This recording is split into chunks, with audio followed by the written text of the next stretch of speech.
On this week's Vaticano, Ukrainians come to the Vatican and brief Pope Francis on the situation at home.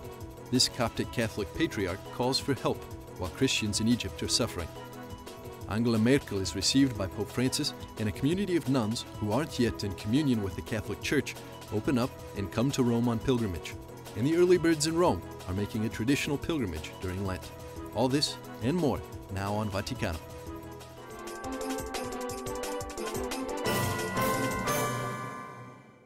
Ukrainian bishops were in Rome for a full week in February. As war continued back at home, they were meeting with Pope Francis and Vatican officials during their 5-yearly ad limina visit to the tombs of Saints Peter and Paul. They had the opportunity to brief the Holy Father on the dire situation, aggravated, they say, by the continued military action of Russia. In private audience, Francis first received the bishops of the Greek Rite, followed by those of the Latin Rite. We have speak together, it's like friends. It's very important for our Pope now. He opens for everybody. He would ask some for our situation in Ukraine. It's like father with children. I met him 2 years ago, but my experience for today is like I met him yesterday. In his speech to all the bishops together, Pope Francis urged them to care for souls and protect the free exercise of the faith while also staying out of political maneuvering. It's so difficult in this difficult situation to find the best solution. I think we need to speak, we need to discuss, we meet together many parts of this group, part from Ukraine, for Russia, for this part which is occupation for Russia. It's so difficult to find what is the best way. But I think God has this way. God prepare some solution. We need to pray and we meet together and we will find this solution. I think we will have some humanitarian catastrophe because people at that moment at that place don't have enough eat or drink, and we need help for the West countries. While in Rome, the Greek Catholic contingent gathered for this beautiful celebration in the Greek Rite at the Basilica of St. Mary Major. The head of the Greek Catholic Church in the Ukraine was the celebrant. Though their connection to Rome is now strengthened, the bishops returned to a nation still divided and in disarray.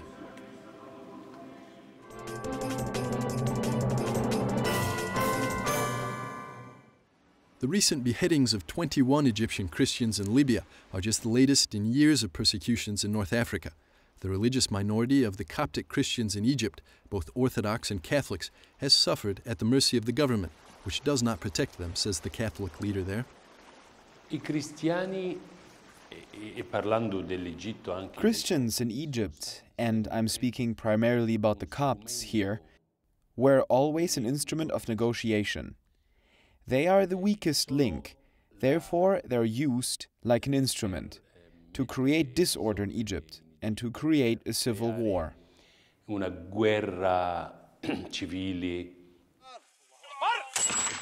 ISIS has become a strong threat, but they seem to just be the tip of the iceberg. I would never call them ISIS, because I'm Egyptian, and for us, ISIS is just a nice name. ISIS? No. We call them terrorists right away. And this terrorist group is not alone. It brings to mind other individuals, not just terrorists, not just groups, but in truth whole countries that are behind what is happening. They have their own agendas, economically, politically.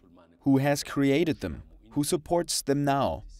Who gives them money and weapons? Questions that need to be answered. Then the mass media, what do?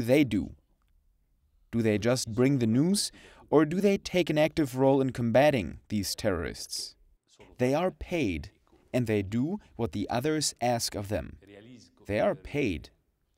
And already for quite some time, we told Europe and America that they ought to be careful.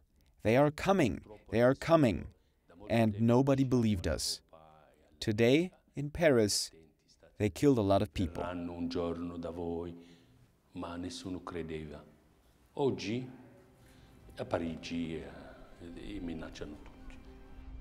Egypt, he said, is a country that urgently needs protections for the religious freedom of minorities. This expert says that protection is needed across the Middle East.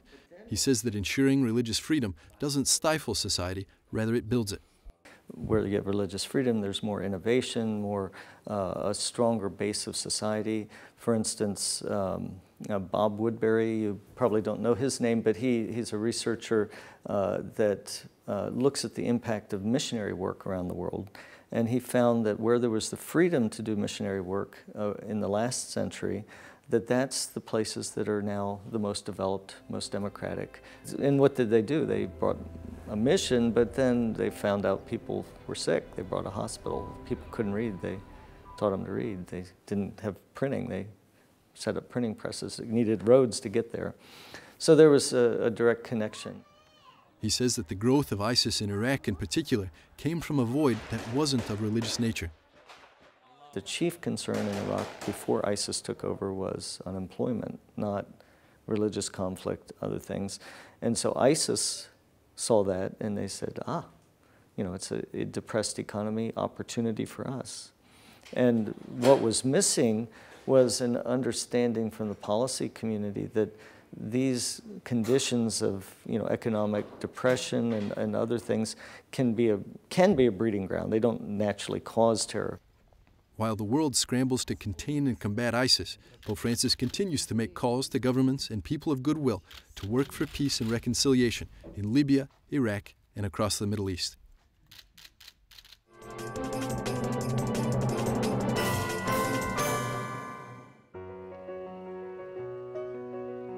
The sun has not yet risen over the Eternal City, yet many people, lay, religious, and priests, gather together for an early morning Mass.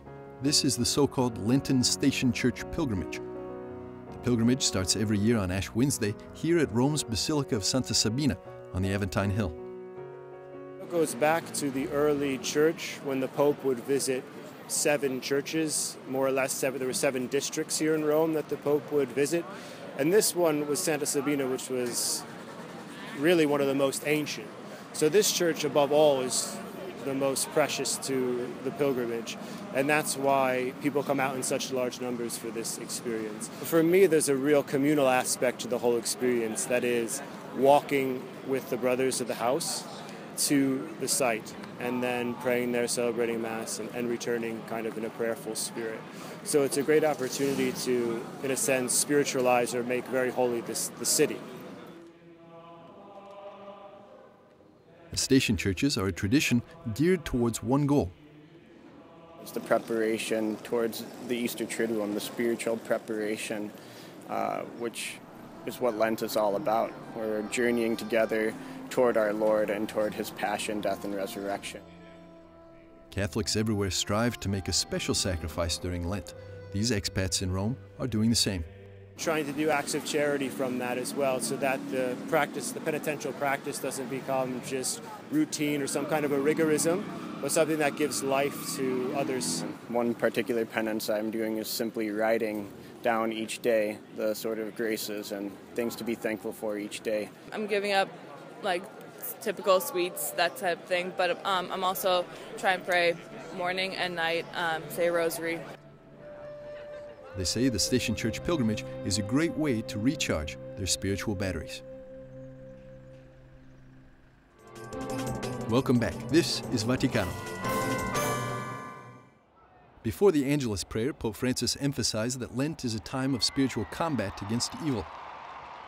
La Chiesa ci fa ricordare tale mistero all'inizio The della Church Quaresima, reminds us of that mystery at the beginning of Lent, so that it may give us the perspective and the meaning of this time, which is a time of combat. Lent is time of combat, is spiritual combat against the spirit of evil. And while we cross the Lenten desert, we have our gaze fixed upon Easter, which is the definite victory of Jesus against the evil one, against sin, and against death. This is the meaning of this first Sunday of Lent, to place ourselves decisively on the path of Jesus, the road that leads to life. to look at Jesus. Look at what Jesus has done and go with him. E andare con lui. After the Angelus, the Holy Father had booklets distributed in the square titled Guard Your Hearts. It's an explanation of the essential contents of the faith, the 7 sacraments, and the 10 commandments. On Saturday, February the 21st, German Chancellor Angela Merkel was received by Pope Francis in audience. They talked about the situation in the Ukraine. The Pope urged her to promote a peaceful solution to the conflict. Merkel gave the Pope a CD of the music of Johann Sebastian Bach as a present and made a donation for refugee children in the Middle East. Pope Francis also received pilgrims from the Italian diocese of Cassano al Ionio in audience. Francis visited this diocese last year. This year, the diocese visited him. In his speech, the pontiff said that members of the mafia, traditionally from Italy's south, where the diocese is located, can convert and return to the church. He emphasized that the youth of the area must be given the possibility to hope and to look forward to the future. Pope Francis departed for his annual spiritual exercises on February the 22nd. During Lent, the pontiff also takes time to recollect himself for meditation and personal prayer. Spiritual exercises are a collection of Christian meditations and prayers that were first created by St. Ignatius of Loyola, the founder of the Jesuits.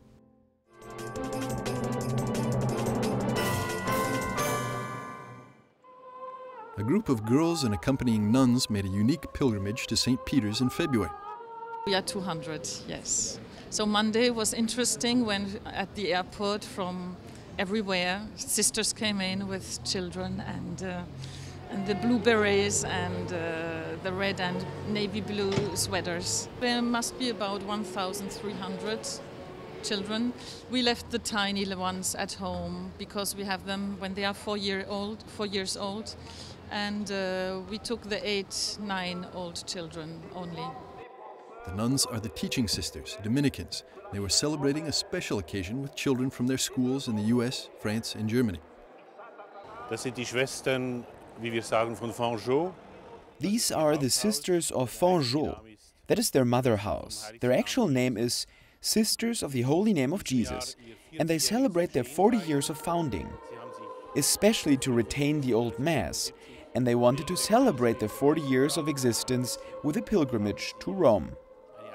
The church is founded on Peter, and Peter is in Rome, and therefore, as the Archbishop always insisted, you cannot be Catholic without being Roman. That is the grace of the pilgrimage. Das ist der Gedanke der Wallfahrt. There's a unique twist to this story. The Society of St. Pius X priests and the teaching sisters accompanying them are not in full communion with the Church in Rome. They have maintained opposition to some teachings and implementations of reforms from the Second Vatican Council. Immediately after the Council, the relations with Rome began to cool down. There was a misunderstanding from both parties, and it froze the situation. We can say that the problem with the fraternity is only a problem of trust, because there are people who pray, people who believe in the same things that we believe in. The fraternity has lived a stagnating process of separation from the Roman structures, but they have their heart in Rome. I can assure you that, since I know them well. They remain in talks with the Vatican aimed at achieving communion. In the meantime, they still look to the See of Peter. Rome is the Pope, and it's a Catholic Church. Rome is our home. Rome is the external expression of the spiritual church, which materializes, so to speak, here, which becomes tangible around the Pope and the relics of St. Peter. We have explained it to the children, and I think they have understood that here lies the continuity that goes back to the apostles. The Vatican granted permission to them to enter basilicas in Rome in procession. Here they were at St. Peter's Basilica to pray. Mass could not be celebrated.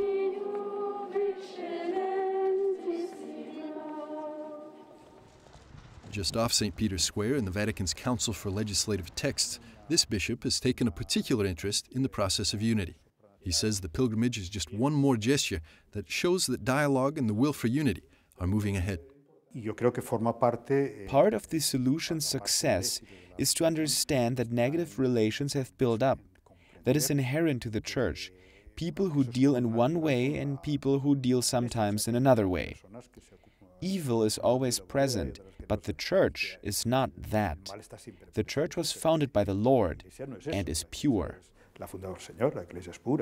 It's been a long road of dialogue, but he hopes the goal of unity is in the not-too-distant future.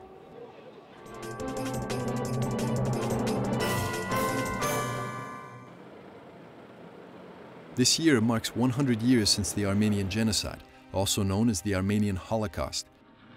In 1915, the Ottoman Empire systematically exterminated the Armenians, who called Turkey their homeland. Most of them were Christian, including many Catholics.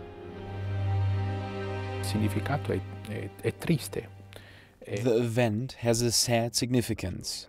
Many realities are touched by this fact. For once, the 1.5 million victims are martyrs of the faith. Others became deportees of their homes and alienated from their goods. Along the depopulation of a whole geographic zone of Armenians was an outcome. Moving on to another level of laws, of a patrimony in general. We're not only talking about the material heritage, but also the whole ecclesiastical region with its culture, since, in time, a genocide does not end in the death of a person, but continues because of the concealment of what truly has happened. The churches, seminaries and houses that have been abandoned. In the last 120 years, this has been deformed. The genocide still is not being recognized as such by some countries, cutting off the possibility of learning from history, he says. Why do we even have to remember? I think most importantly we have to remember the martyrs. It is important to remember that they are a prototype, they give an example. But remembrance is also a duty in order to prevent future violence. We Armenians have called to remember the genocide for the last 25 years in the face of the international politics. In these 25 years, other genocides have happened, with dimensions that are more catastrophical, with more victims. We need to remember. 100 years later, the same scenes repeat itself. Decapitating, crucifixions, slaughter, burning people, starve them, and block zones. That is exactly what we have been talking about. It repeats itself. Si sta ripetendo. Pope Francis was asked about the genocide during his trip back from Turkey. He praised Turkey's Prime Minister for writing a letter to the Armenian government, recognizing the anniversary. Pope Francis unifies all. The courage of the politician, the simplicity of the message. He does not offend, but he also does not leave his audience in peace. We have to admit that in society, also the Turkish society, and we have to understand this very well, there are phenomena that are good signs of professors, teachers and diplomats who say, already for quite some time, that we have to give ear to the other version. Many today use their time to study diligently and accurately what happened. Pope Francis will celebrate a special Mass to mark the 100-year anniversary on April the 12th in St. Peter's Basilica. Welcome back. This is Vaticano. On the flight back from the Philippines in January, Pope Francis suggested that people read the book The Lord of the World, an account of the actions of the Antichrist. What was he talking about? We caught up to this cardinal and expert on the Church Fathers for some background, referencing the prophet Daniel. It is a rather complicated and abstract subject because it presupposes an apocalyptic view of history. An apocalyptic view of history means that history is considered as a conflict between good and evil, which takes place in this world, where battles are won and lost, but the end battle will be won by good over evil. Daniel spoke about a man sort of, who sat in the temple in the place of God. Jesus, in his eschatological discourse in Mark 13, refers back to Daniel. He doesn't say anything about Antichrist or not Antichrist, but he does speak and warn his disciples against somebody who will sort of, fulfill Daniel's saying. The devil and the Antichrist are therefore not the same person. The Antichrist will be a political leader. The devil is the power of the Antichrist. He endows him with power. And even Paul says that this Antichrist, or this man of iniquity, will even perform miracles so as to seduce people. So, and the Pope has often spoken these last few weeks about the devil, and he takes him very seriously. There are many antichrists at present, and he was referring there to some errors in his time, doctrinal errors, but also in his Apocalypse then, John has many adverse powers symbolized. A great beast that comes from the sea, another beast that comes from the land, symbolizing the political, religious, and economic power of the Roman Empire. The work of the Antichrist is visible already today in a deconstruction of values and terroristic activities.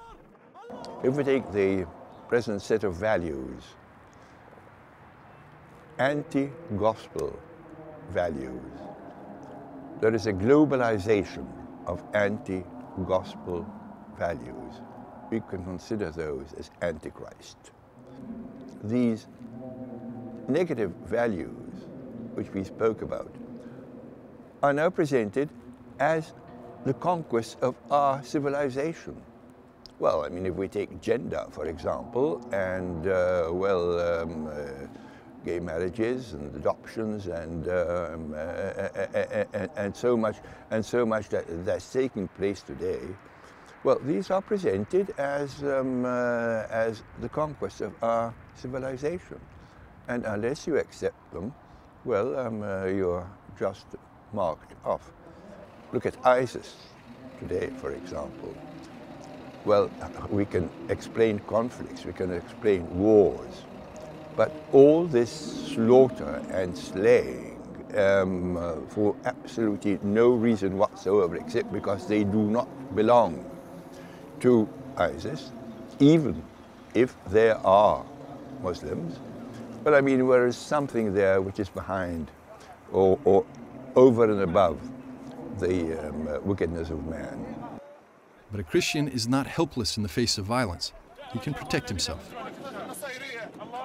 Through our conscience, through our Christian conscience, by living the gospel, by meditating on the gospel, by making the gospel become part of our own personality.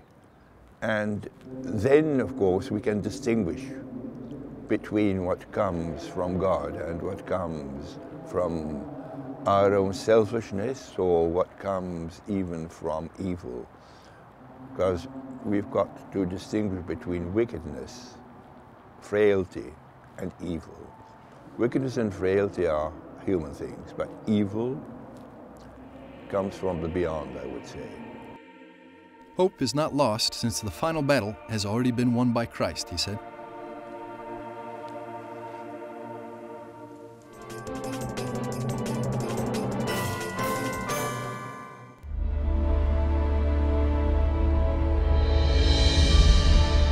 A man, a theologian, a pope. Numerous people around the world can unite themselves with Benedict XVI, Pope Emeritus, in prayer on the day of his resignation, February 28th. Online, you can find all information to join the retired Pope in prayer, who now lives a secluded life in the Vatican with only few public appearances, as this one, during the February 14th Consistory for Cardinals. The prayer initiative is called Pray with Benedict, for Benedict.